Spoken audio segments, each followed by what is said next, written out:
बिस्मिल्लाहिर्रहमानिर्रहीम। अस्सलाम वालेकुम। Welcome to easy cooking with Naureen.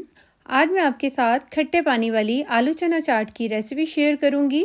अक्सर आपने देखा होगा कि जब भी हम किसी मार्केट में, बाज़ार में, मॉल में या किसी पार्क वगैरह पर जाते हैं तो ये खट्टे पानी वाली चाट का ठेला हमें ज़रूर नज़र आता है। फिर हम ख़रीदते हैं और बहुत ही शौक़ से इसको खाना पसंद करते हैं।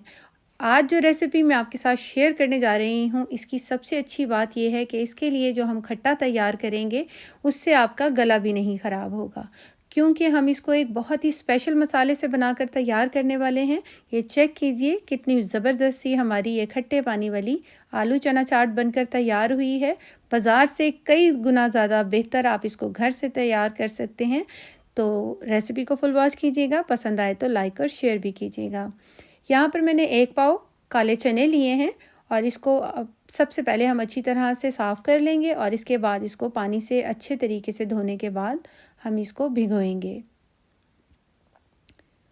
अच्छी तरह से आपने इसको पानी से वॉश कर लेना है 2 से 3 मरतबा, और इसके बाद हम इसको ओवरनाइट के लिए भिगो देंगे। ओवरनाइट काले चने भिगोने से बहुत ही अच्छा टेस्ट भी आता है और बहुत अच्छी तरह से ये गल भी जाते हैं।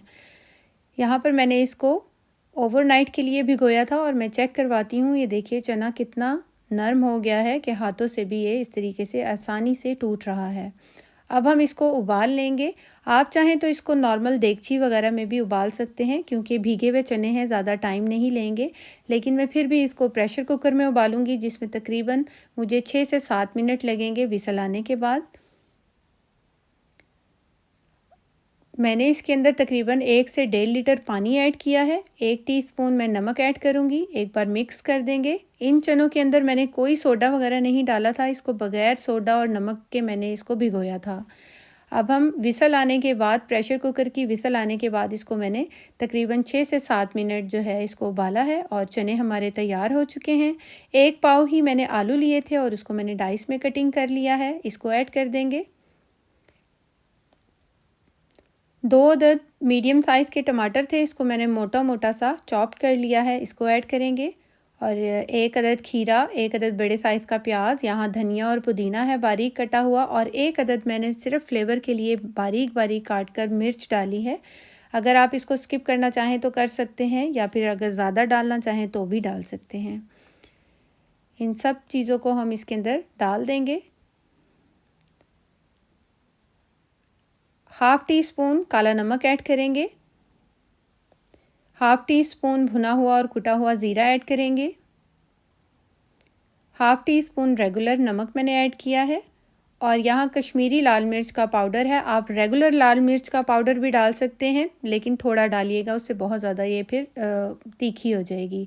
1 टेबलस्पून मैंने चाट मसाला ऐड किया है। सब चीज़ों को अच्छी तरह से हमने इतना मिक्स करना है कि ये थोड़ी सी यकजान सी हो जाए, यानी एक दूसरे के साथ ये सारा मटेरियल जो है वो थोड़ा थोड़ा सा जुड़ जाए। अब हम इसका मसाला तैयार करते हैं, जिसके लिए मैंने लिया है थोड़ा सा धनिया, और जितना भी आप धनिया लेंगे उसका डबल आपने पुदीना लेना है। 3 अदद हरी मिर्चें ली हैं, तीखी वाली हरी मिर्चें हैं। अगर आपको कम पसंद हो तो आप हरी मिर्चों को कम भी कर सकते हैं। थोड़ा सा नमक ऐड करेंगे अपने टेस्ट के अकॉर्डिंग, और आधा ग्लास पानी डालकर इसको हमने पतला पतला सा इसका जो है हमने चटनी सी बना लेनी है, कुछ इस तरह से। यहाँ ये चटनी भी बनकर तैयार हो गई है। और 50 ग्राम मैंने इमली ली है, और 1 गिलास पानी के अंदर हम इसको भिगोएंगे, और इसको 1 मिनट के लिए मैं माइक्रोवेव में रखूँगी, जिससे ये बहुत जल्दी जो है नरम हो जाएगी और इसका छिलका जो है, पल्प जो है, आसानी से निकल आएगा। हाथों की मदद से हम इसको इस तरीके से करेंगे। जब मैंने माइक्रो में 1 मिनट के लिए रखा था और इसके बाद मैंने इसका पल्प निकाल लिया है। एक बोल लेंगे, जितना भी इमली का पल्प निकाला था वो इसके अंदर ऐड कर देंगे, और तकरीबन 1 से 1.5 लीटर मैं पानी ऐड करूँगी, और 2 से 3 टेबलस्पून के करीब मैंने ये चटनी ऐड की है। अच्छी तरह से मिक्स कर देंगे। और अब मैं यहाँ पर ऐड कर रही हूँ भुना हुआ और कुटा हुआ ज़ीरा, 1 टीस्पून नमक डाला है, 1 टीस्पून चाट मसाला पाउडर डाला है और 1 टीस्पून ही मैंने यहाँ पर कश्मीरी लाल मिर्च डाली है। मैं बार बार कह रही हूँ कि कश्मीरी लाल मिर्च डाली है, इसमें कोई तीखापन नहीं होता।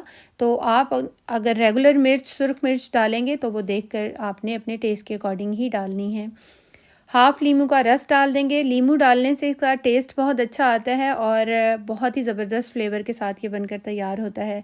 थोड़े से इसके अंदर मैंने आइस क्यूब्स डाले हैं। ये बहुत ही अच्छा चिल सा होता है ना, जब ठंडा सा खट्टा, तो बहुत मज़ेदार लगता है। इसको अच्छी तरह से हमने फेंट लेना है ताकि सारे मसाले पानी के अंदर यकजान हो जाएं और अच्छा सा फ्लेवर आ जाए। यहाँ पर मैंने डिस्पोजेबल प्लास्टिक के ग्लास ले लिए हैं। अगर आपके घर कोई हाई टी वगैरह है या फिर आप स्टार्टर के तौर पर रखना चाहते हैं या कोई छोटी मोटी पार्टी वगैरह है, तो आप इसको स्टार्टर के तौर पर भी रख सकते हैं इस तरह से। ये देखिए, सबसे पहले हम सारा जो चना चाट, आलू चना चाट बनाई है उसे डालेंगे और अब हम इसके ऊपर जो हमने खट्टा बना के रखा था, अपने टेस्ट के अकॉर्डिंग हम उसको ऐड कर देंगे। ये देखिए कितनी ज़बरदस्त सी हमारी ये आलू चना चाट बनकर तैयार हो गई है और ये इसका टेस्ट इतना अमेजिंग है कि आपको बाज़ार की चना चाट भी इसके आगे फीकी लगने लग जाएगी। बहुत ही मज़ेदार ये खट्टी मीठी सी चाट बनकर तैयार होती है। मीठी तो नहीं होती, खट्टी होती है।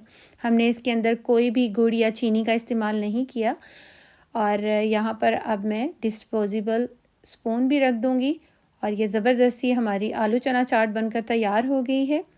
होपफुली आपको मेरी ये रेसिपी ज़रूर पसंद आई होगी। ये चेक कीजिए कितनी ज़बरदस्त सी बनकर तैयार हुई है। आपके भी मुंह में ज़रूर पानी आ रहा होगा, तो जल्दी से जाइए इसको बना लीजिए। बहुत ही कम बजट में और बहुत झटपट से बन जाती है। Thanks for watching. अल्लाह हाफिज़।